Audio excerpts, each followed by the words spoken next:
one way to get to know folks in an institution like Ravinia or an orchestra, an opera company, a dance company, theater, is to not use the word mission statement because everybody goes to sleep when you say it, but to talk about, who are we? Is who we are everything we want to be or could be? And if not, how do we get there?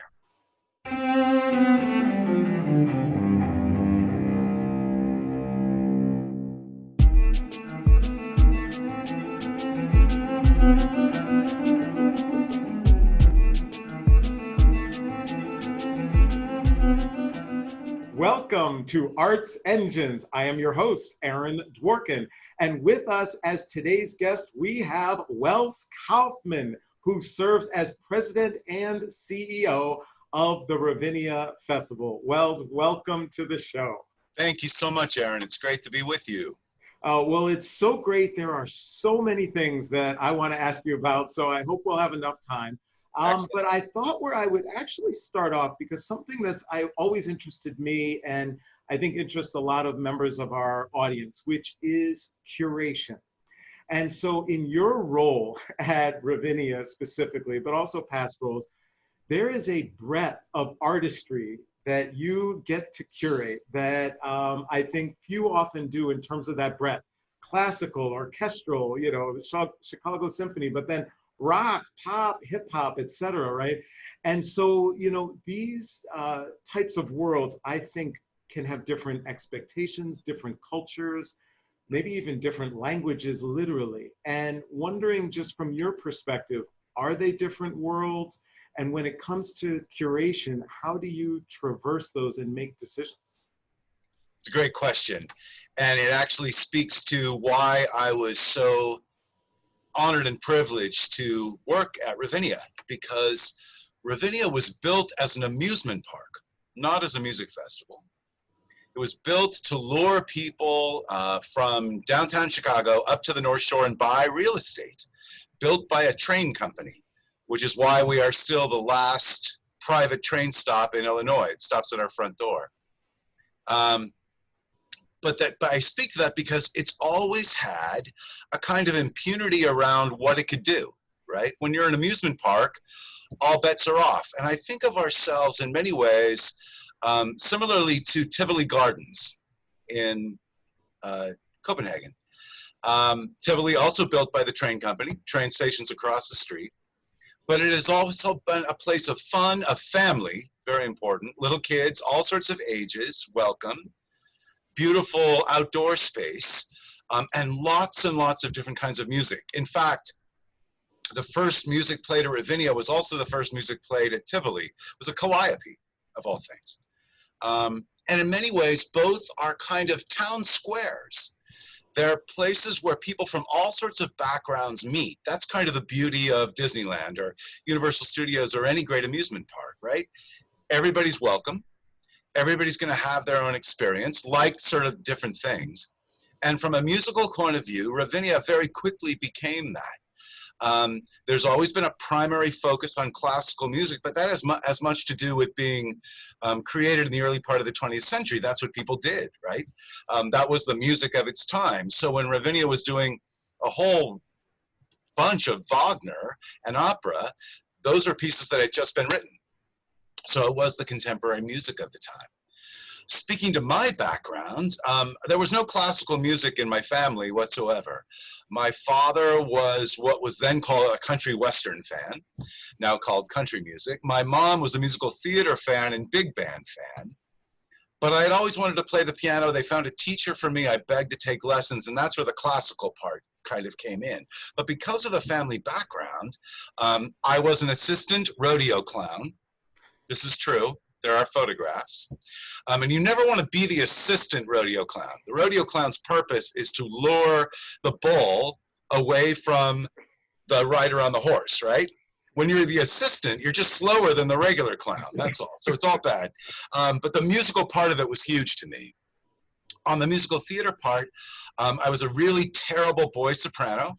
But when you're a boy soprano with courage or chutzpah, don't know which it is, you end up playing Oliver, Artful Dodger, Young Patrick and Mame, Winthrop and the Music Man. And so that part of theater and that kind of music was always a big part of me as well. And when I hit junior high, friends of mine and I, we played in jazz band in school. We started a rock band with the primary focus not to write our own songs, because we weren't that gifted, but to play for dances for junior high kids and high school kids and make a little bit of money. I had the Volkswagen bus, so that meant I was the carter of everything. But I also played Fender Rhodes electric piano, because you could move it around easy, right? And I was also the operator of the dry ice machine. Very important to have those smoke effects, especially when you're doing a Commodore's medley. You have to have that. Brick House is just not the same without some steam and ice. So coming to Ravinia was like coming home. Yeah, classical music, definitely. The brilliant Chicago Symphony Orchestra. This amazing array of artists. Education programs. My parents are both school teachers, big for me. And then all these other kinds of musics just kind of fit into what I wanted to do. And they are very, very different indeed, with one exception: quality, right? Duke Ellington often said there's only two kinds of music: good music and bad music. There's bad country music, there's bad classical, serious music, there's bad hip hop, there's bad musical theater, right? So you're always striving for the quality of piece, and that's what we try to do at Ravinia. But they are very different worlds indeed. And is there a sense, sometimes some people say that a particular, certainly, people in, the classical world like to think that their particular, genre of music has either a level of complexity or aspects to it that other, genres don't. What do you think about that perspective that people sometimes bring, and what's your commentary on that? Well, my first commentary is that you should run for president, because you're quite the diplomat. My second comment is, it's not just complexity, it's superiority. It's an arrogance that goes with the classical world that sometimes can be nothing more than annoying, because even as classical music arts administrators and artists are constantly complaining and wringing their hands about audience, they've put themselves into an ivory tower of such steepness and exclusivity and elitism that they're pushing everybody away. I'm a big fan of the pre-concert talk. I love pre-concert talks. They really started in earnest at the LA Philharmonic when I was working for Ernest Fleischman. And I love them. Nerd in me just loved them.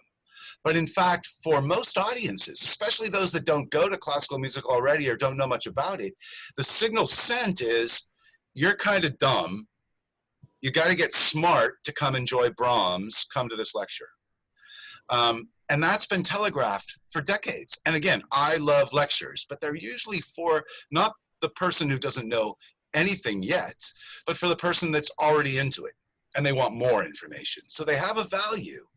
But that superiority, the whole history of classical music, whether it's Joe Horowitz or anybody else that's written about it, is about that superiority piece and, crucially, civilizing an untamed country. Right? So it also had a social impact and a social motivation that all these rubes are out on the ranch and out on the farm and, trying to build the United States into something that would be competitive with Europe, right? Palaces, cathedrals, concert halls, institutions, royalty, church. The way to do that was to start, Cincinnati's a great example, right? The biggest concert hall in America for years was the Music Hall in Cincinnati because of the May Festival, a direct import from Germany. Because there were May festivals where everybody would get together and sing, do it together communally. I love that part about it. Yeah. And it's that communal part about it that has made Ravinia so special for me, because if you're at a Lynyrd Skynyrd concert or a Mary J. Blige concert or a Maroon 5 concert or a Chick Corea concert or a Mahler performance of countless people on stage, or Igor Levit playing Beethoven in the Martin Theater, it's being with other people that is the significant piece. And that, for me, is the greatest loss of the pandemic we're living through right now. Because you just can't do it virtually. Zoom is a brilliant feature, right? And I don't know anything about technology, but I love it. But it's not the same as sitting next to someone who is experiencing what you're experiencing, but perhaps feeling something completely different. There's a richness around that. And you know, the audience that gets that more than anybody, faster than anybody, are little kids. They're the ones that feel it. Which actually so brings me to, you know, of course, Ravinia has this extraordinary history and commitment to education and to young people. And so with Reach, Teach, Play, I think a lot of our viewers, again, might have not just an interest kind of what Ravinia is doing, but also because of their own educational programs, there might be aspects of how you approach it that could really be informative for some of our viewers. So wondering kind of just actually this idea of arts education, right? As in, where do you think its importance lies? Because especially right now with pandemics, other things, people, organizations are looking at cutting. Often education takes a piece of those cuts. So wondering, both for yourself and at Ravinia, how do you view education, and why is it so important, this aspect of what you do with young people through Reach, Teach, and Play? So it was the other big draw to get me to come to Ravinia and be interested in it and love it so much. Our education programs were started in the 60s, almost 100% focused on being a civil rights issue, an issue of something for everyone. That if we really were going to say about ourselves as a place for music enjoyment, Ravinia Festival, and if we were really going to say something for everyone, we needed to make sure that embrace was far-reaching. But being the 60s, it was a logical time to do it. And that still is true today. So our education programs today have morphed into a couple of different streams. We are big proponents of the Sistema movement. We love it. We love it because it's actually playing an instrument and playing in an orchestra, that communal feeling kind of up a notch, right? Because not only are you enjoying music making, you're doing it with each other. And for a child, whether they are 8 or 13 or 18, they have a responsibility to the others on stage, whether it's in a jazz band or a string quartet or an orchestra. Hugely important. For us to do it at Ravinia, which we do during the school year in our only theater that is year round, right? So we don't want to freeze them out in the snow. To play in a place that has I wouldn't say a grandeur to it, but an importance to it. Professionals play here and the kids are doing it, hugely important. Performance is wildly important. When I came to Ravinia, we were largely sort of people in a classroom teaching. Here's what the treble clef is. Here's when Brahms was born. Those are not unimportant things, but it's kind of book learning, right? More than anything else. I wanted to inject performance into it because Ravinia was a performance place. And there's so many musicians who have either already had the knack of being people that could get it across the footlights for children or learned how to do it. And we wanted to exploit, quite frankly, and grab all of those performers, no matter what their background or type of music might be, and bring them into the classroom. So performance is a big part of it, both sharing performances with kids. I often go into a multi-purpose room in an elementary school with a singer or another pianist, and we sit at the piano, and the kids are sitting around on the floor around us, and we play for them for 10 minutes, then they ask questions, we do some more. It is so simple, but it's really, really powerful. And I remember those experiences as a child myself, especially not having it at home. And there's something about always being able to guess what the first question is going to be from a child when you're playing the piano. It's not, oh, that was pretty, or how long did you have to practice to learn that, or how do you actually do it? It always is, how does the piano work mechanically? That sings to me, because I was a kid that just loved, you know, cash registers and mechanical things, and it's surprising that I'm not a tech person today, but I'm really not. But the piano, it's a, you know, whatever way into a child's mind and heart is good for me. Sistema, of course, takes that up a notch. The whole Sistema principle is you start playing immediately. You don't go to a practice room for 4 hours a day and then 4 years later audition for an orchestra. You start playing. Does it sound like the Vienna Philharmonic from the beginning? Of course not. But it's that communal piece of it that Abreu so brilliantly captured in Venezuela and has just been like wildfire ever since everywhere else. Exactly. So one of these extraordinary new spaces that you have to work with there, and I just think about, wow, and kind of what's happening there, and especially if that could even be replicated in different places. But this is the Music Box Experience Center. So what I think first for our viewers, what is it? If you can kind of capture that briefly, but more importantly, why is it an important space? Why do we build it, right? Yes, exactly. So my journey with the Ravinia family, that's our board, our life trustees, women's board, associates board staff, about 400 people. My first goal was to get to know them. The best way to get to know folks, not the best way, one way to get to know folks in an institution like Ravinia or an orchestra, an opera company, a dance company, theater, is to not use the word mission statement because everybody goes to sleep when you say it, but to talk about, who are we? Is who we are everything we want to be or could be? And if not, how do we get there? That dialogue took about a year by the time I was able to corral everybody, because they weren't used to doing that as a group, right? So it'd be small groups and, Saturdays for a half day and lunches downtown and things like that. And it was really fun, and I got to know who the people were at the same time. And when you ask somebody what kind of music they like, you know a lot about them pretty fast. It's fun. So that process got us to the Something for Everyone moniker is something we wanted to celebrate and really make live. And then there was fear, concern, hand-wringing issues around where is the next classical music audience going to come from? Not unique to Ravinia, certainly.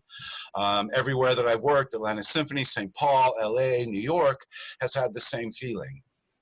And so we started on a journey that started talking about sort of marketing and the number of orchestras that are in the United States and price and quality and the fact that our conservatories and universities in America are churning out a level of playing that Christoph Eschenbach often says to me, Brahms would never have expected the Vienna Philharmonic to sound as good as the Elgin Youth Symphony.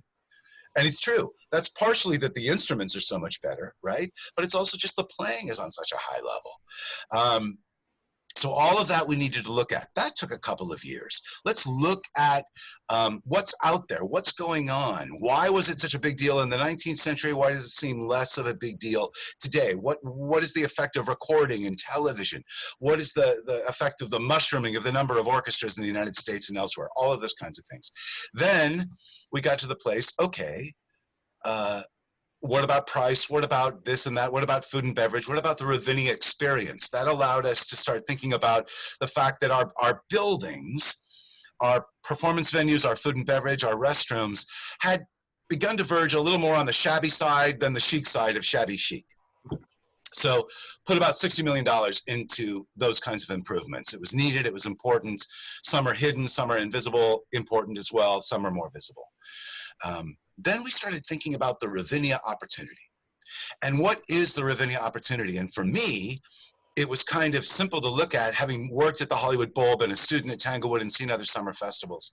And because of that variety of programming that we started our conversation with today, it was the non-classical show that we would do, Indigo Girls, Bonnie Raitt, Bob Dylan, Maroon 5, Common and Queen Latifah.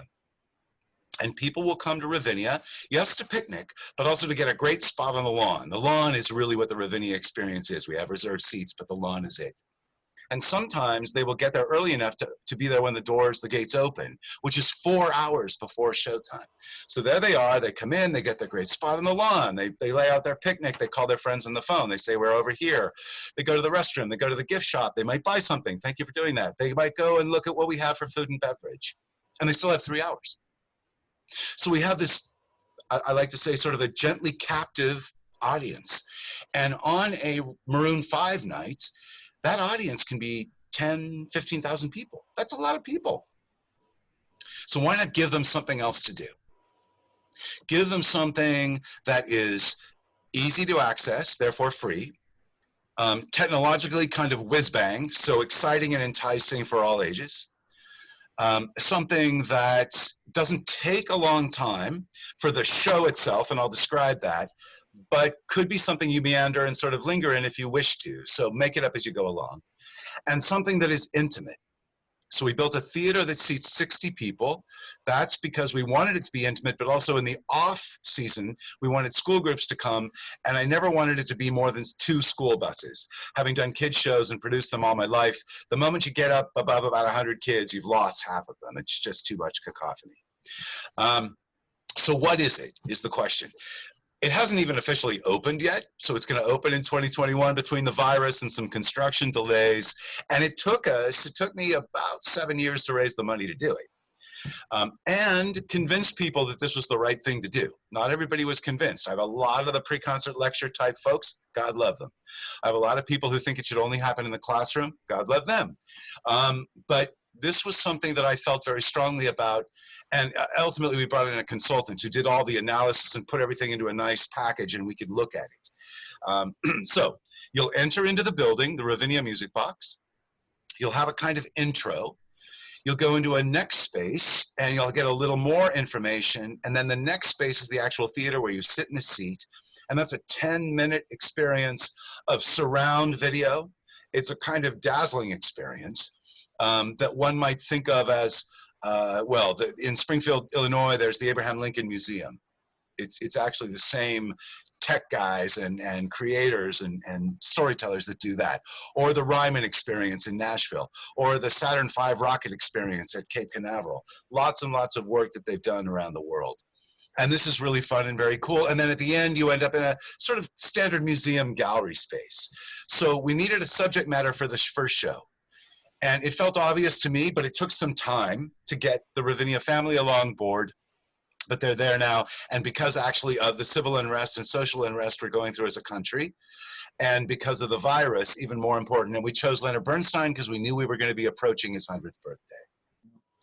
Lenny, of course, composer, pianist, conductor, America's music teacher, and social activist, and an American, right? So that's what the show is about. If I try to go beyond what I just said, quite frankly, we wouldn't have needed a building. You got to come see it. Yeah. Is that fair? Awesome. Truly amazing. And unfortunately, we're actually just about out of time. But one kind of last question I wanted to kind of see with that is, so when you have, say, the Maroon 5, crowd who comes through, do you envision now through that experience that this may create new interest paths or bring them back to Ravinia, but to a different genre? And could this be used as a model by others? That's exactly it. One has to be realistic about those expectations. One has to understand and remember that it's been 5% of the population of any country, Russia, France, UK, America, that has an affinity for and an enjoyment of and a desire to learn more about classical music, and that's fine. 5% is a lot of people, right? We want to grow that a little bit if we can, but yes, we can market the heck out of things. We can have video screens that say, come hear the Chicago Symphony, play Mozart, come to this opera, do that kind of thing, reduce the price points, bring your children, have a picnic, do all those kinds of things. And that has a certain effect. But there's another part about, I wouldn't say the importance of classical music, because I think that begins to get to that superiority place. But this is something else that we do at Ravinia. We want you to avail yourselves of it if you wish. This is an entry point. That's all it is. We don't expect the 15,000 people that have come for Maroon 5 to go. First of all, it's not big enough to do that. That's on purpose, right? But we could probably take care of 1,000 people on a night because of that 4-hour situation, right, before the show begins. And that's pretty good. And then we have a way of talking to them. Are we going to capture their email and have them sign up for something and leave us a comment card so we can be more in touch with them? Absolutely. All of those things would be put into play, and I would be mistaken not to say that part. But what you laid out, this is what it is. This is kind of what it can do for you. This is why we love it and why it's such a big part of Ravinia and always has been. And we do it on a level and at a price that are both extraordinary. So come and enjoy. Wow. Welz Kauffman, you truly are one of the great arts engines that is powering human creativity. Thank you so much for joining the show, and it has just been fantastic, and especially sharing so much about Ravinia, which is extraordinary. We're excited that Ravinia is one of our creative partners here at Arts Engines, and looking forward to being able to come and see things firsthand. What you've described is truly powerful. Thank you so much. Thanks for allowing us to be one of the partners. It was a real pleasure, Aaron. You take care.